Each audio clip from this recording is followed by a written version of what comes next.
दोस्तों, आज की कहानी है बहू मैं तेरी सास हूँ नौकरानी नहीं। चलो दोस्तों, कहानी को शुरू करते हैं। राधिका आज तड़के ही उठ गई थी। कितनी हल्की लग रही थी वो आज, जैसे उसके पाँव जमीन पर पड़ी नहीं रहे थे। वो चल नहीं रही थी बल्कि उड़ रही थी। बहुत सारा काम पड़ा था। वह जल्दी जल्दी हाथ चलाने लगी। आयुष और स्वाति 11 बजे आने वाले थे। आयुष की शादी के बाद वे दोनों पहली बार घर आ रहे थे। फरवरी में शादी हुई थी तो हनीमून के लिए पेरिस चले गए थे। वहां से लौटे तो कोरोना का संकट आ गया था। इसी कारण चेन्नई में ही रह गए थे। पूरे 2.5 महीने से उसने देखा नहीं था अपने बेटे और बहू को। बस फोन पर ही बातें करके मन संतुष्ट कर लेती थी। सरकार ने कल से लॉकडाउन में ढील दे दी थी। अब केवल हाउस पोस्ट पर ही कर्फ्यू रहेगा। इसलिए आयुष ने पहली फ्लाइट में ही बुकिंग करा ली थी। आज वो 11 बजे की फ्लाइट से आने वाले थे। राधिका को याद आया कि 5 साल पहले आयुष के पिताजी की दिल का दौरा पड़ने से मृत्यु हो गई थी। उनके ग्रेजुएटी फंड और खुद की जमा पूंजी से उसने आयुष को पढ़ाया था। शादी वाले दिन वह खूब फूट फूट कर रोई थी। काश कि आज आयुष के पिताजी जिंदा होते और अपने अरमानों को पूरा होते देखते। लेकिन विधि के विधान के आगे किसकी चलती है। अभी वह साफ सफाई कर ही रही थी कि मिसिज शर्मा का फोन आ गया। पूछ रही थी कि शाम 5 बजे होने वाला सत्संग होगा कि नहीं। कोरोना में लॉकडाउन से पहले तो हर रविवार को 5 बजे राधिका के घर सत्संग होता था। करीब 10-15 कॉलोनी की औरतें इकट्ठा हो जाती थी। थोड़ा सत्संग करती और थोड़ी इधर उधर की बातें भी कर लेती थी। लॉकडाउन खुलने के बाद आज पहला रविवार है, इसलिए वह पूछ रही थी। राधिका ने भी कह दिया कि होगा क्यों नहीं, जरूर होगा, सबको सूचना दे दो। अब राधिका ने साफ सफाई करके सबके लिए नाश्ता तैयार किया। खाने की आधी तैयारी कर ली। फिर नहा धोकर 11 बजे तैयार हो गई। 11:15 बजे आयुष का फोन आ गया। प्लेन लैंड कर चुका था। 12 बजे के आसपास दोनों घर आ गए। दोनों ने राधिका के पैर छुए। राधिका ने दोनों को गले लगा लिया। स्वाति को तो कस के भींच लिया था। उसने कहा कि तू मेरी बहू नहीं बेटी है और मैं तेरी सास नहीं माँ हूँ। स्वाति ने मुस्कुराकर हामी भर दी। दोनों अपने कमरे में चले गए और सुस्ताने लगे। इतने में राधिका ने आवाज लगाई, बेटा आयुष नाश्ता तैयार है, आ जाओ। कमरे से ही स्वाति की आवाज आई, हमने तो प्लेन में ही नाश्ता कर लिया था माँ जी, अभी भूख नहीं है। राधिका, पर बेटा मैंने तो बना लिया था। ऐसा करो थोड़ा थोड़ा कर लो। आयुष नाश्ता करने आ गया पर स्वाति नहीं आई। राधिका ने एक बार और प्रयास किया, स्वाति बेटा तू भी थोड़ा सा नाश्ता कर ले, देख मैंने बड़े चाव से बनाया है। स्वाति बोली, मुझे बिल्कुल भूख नहीं है माँ जी, आप और आयुष दोनों कर लो, मैं थक गई हूँ, मुझे थोड़ा आराम करना है। राधिका को स्वाति का ये व्यवहार थोड़ा अखरा लगा, लेकिन उसने ये सोचकर कि वह इतने लंबे सफर से आई है, इसलिए थोड़ी थकी हुई होने के कारण ऐसा कर रही है। एक गहरी सांस ली। राधिका और आयुष दोनों नाश्ता करने बैठ गए। खूब इधर उधर की बातें की राधिका ने। आयुष ने भी थोड़ा सा ही नाश्ता किया। दरअसल भूख उसे भी नहीं थी, लेकिन माँ का मन रखने के लिए वह नाश्ता करने बैठ गया था।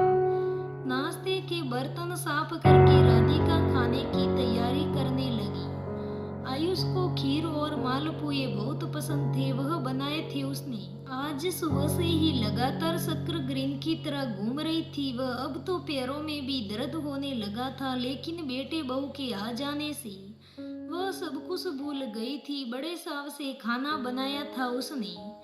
2 बजे उसने दोनों को खाने के लिए बुलाया। स्वाति सोकर उठी और हाथ मुंह धोकर डाइनिंग टेबल पर आकर बैठ गई। राधिका को थोड़ा झटका लगा। स्वाति ने खाना बनाने में भी कोई मदद नहीं की थी तो कोई बात नहीं, मगर सर्व तो कर ही सकती थी। राधिका मन ही मन उस बात को पी गई। आयुष उठा और वह सर्व करने लगा। राधिका ने उसे रोक दिया और खुद ही सर्व करने लगी। खाना देखकर स्वाति ने कहा, ये क्या बनाया है माँ जी? मालपुआ, कितना घी होता है इनमें, भाई मैं तो ये नहीं खा सकती। राधिका को रोना आ गया, लेकिन किसी तरह उसने खुद को संभाला और कहा, ठीक है बेटा, दूसरे आइटम ले लो। स्वाति ने कहा, खीर तो मैं खाती ही नहीं माँ जी, फिर मैं खाऊं क्या? राधिका बोली, मैंने तो आयुष की पसंद की चीजें बनाई थी, तेरी पसंद तो मुझे पता ही नहीं है, इसलिए बनाती कैसी?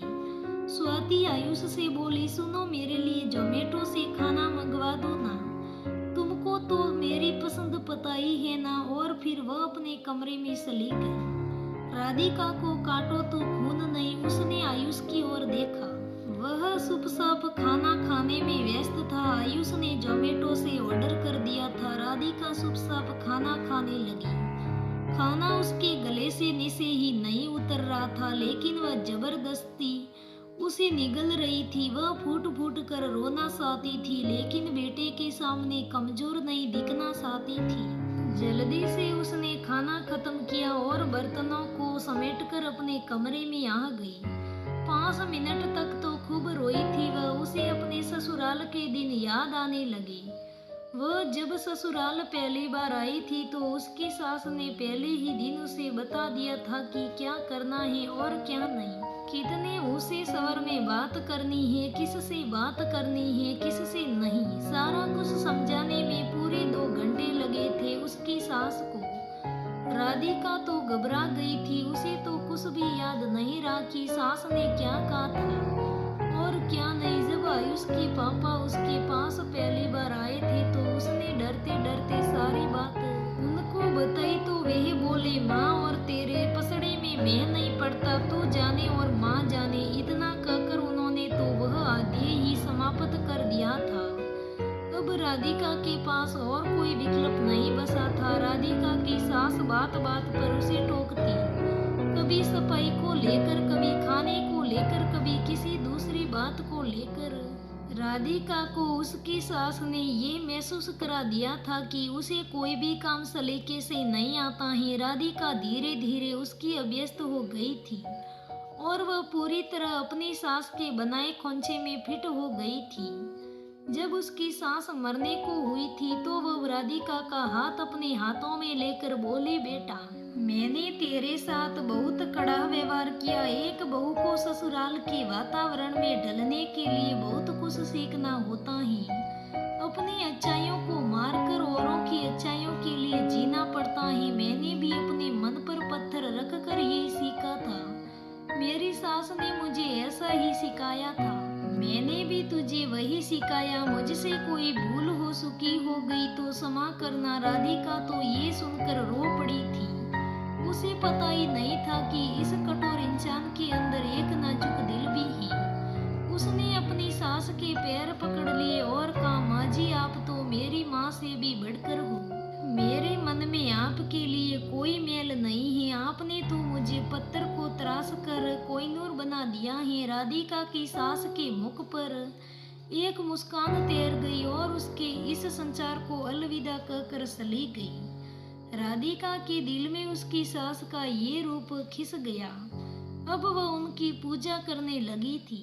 अगर घर का कोई भी सदस्य कभी भी भूल से उनके बारे में कुछ कह देता तो वह तुरंत प्रतिवाद पर उतर आती। उसके इस बदले स्वभाव को आयुष के पापा बड़े आश्चर्य से देख रहे थे। वह भी कभी पुरानी दुनिया में ही घूम रही थी कि मिसेज गुप्ता का फोन आ गया। उसे याद आया कि आज तो सत्संग भी होना है और वह सत्संग की तैयारी करने लगी। ठीक 5 बजे कॉलोनी की सारी औरतें इकट्ठा हो गईं। 2 महीने बाद मिल रही थी सब लोग। खूब से और हो रहा था, खी खी करके हंस रही थी सब। अचानक एक आवाज ने सबको चौंका दिया। राधिका ने देखा कि सामने स्वाति खड़ी है। वह अपना सिर दोनों हाथों से बीसे हुए है। स्वाति बोली, प्लीज आप लोग इतना शोर मत करो, मेरा सर दुख रहा है। सब औरतें एकदम से खामोश हो गई। स्वाति अपने कमरे में फिर चली गई। राधिका ने जपते हुए कहा कि ये उसकी बहू स्वाति है और आज ही बेटे आयुष के साथ चेन्नई से आई है।